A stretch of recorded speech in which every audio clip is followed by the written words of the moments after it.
While not needing an excuse to get three old, bald, black men on the screen at the same time, we do have a story that makes this worth it. I'm not a part of the story. It's them. I'm just, reading it. But guess what? Apparently, people want to see a fight between Mike Tyson and Floyd Mayweather Jr.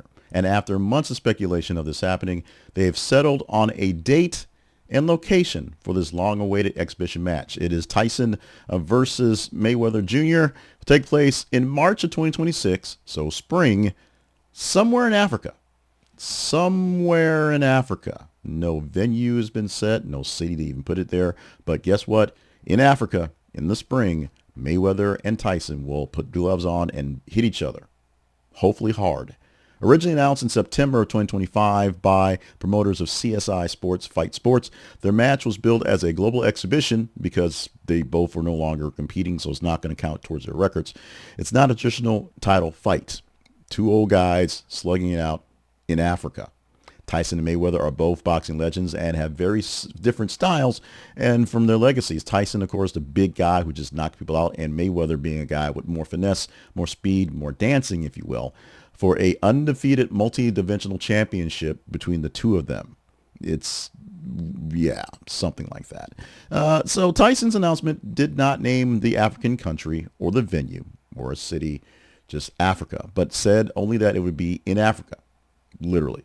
Rumors about the location might have been chosen for global viewership appeal as well as symbolic value. Remember the Rumble in the Jungle? Maybe they're trying to get some vibes up with that. But for now, we have a date or a range of a dates. And we have a place, which is, Africa is a lot. There's South Africa. There's Kenya. There's, Namibia. There's Saudi Arabia, which is in Africa.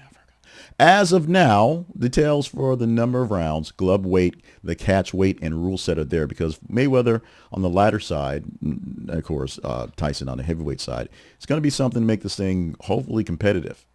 Maybe.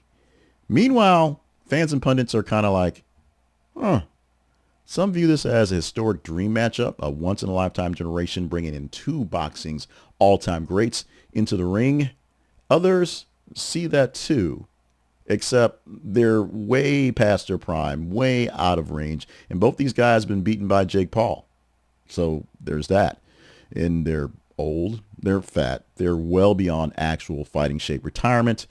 And while this may be something cool to see and maybe make a few bucks for both guys, if you will, some people just don't want to tarnish their views of their heroes. Now, if this is successful, the match could actually encourage more high-profile exhibition bouts for lucrative models, for more washed-up fighters who people still kind of care about, especially international ones, because you send these things overseas somewhere, and people show up to see the spectacle that is the Elephant Man and the lady with the bearded tattoos. It becomes what it is.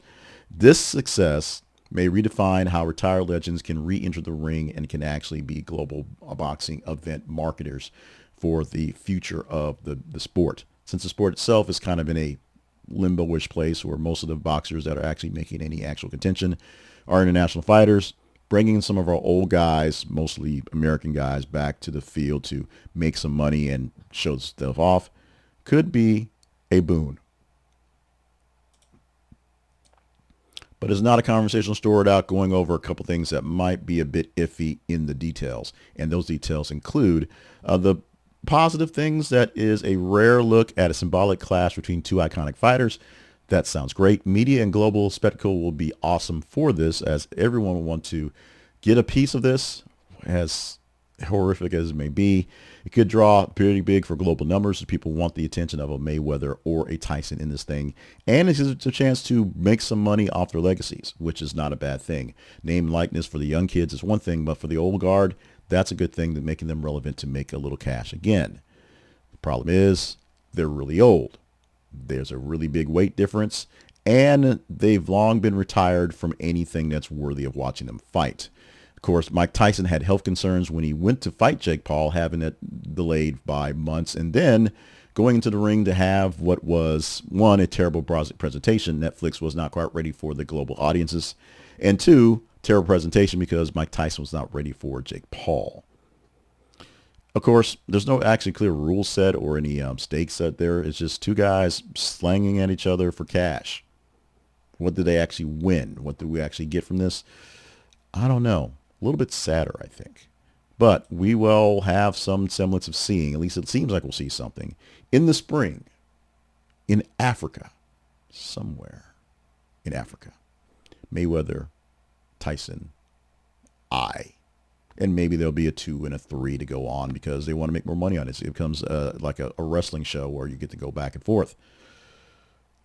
Or maybe they'll call it off before we all get any crazier.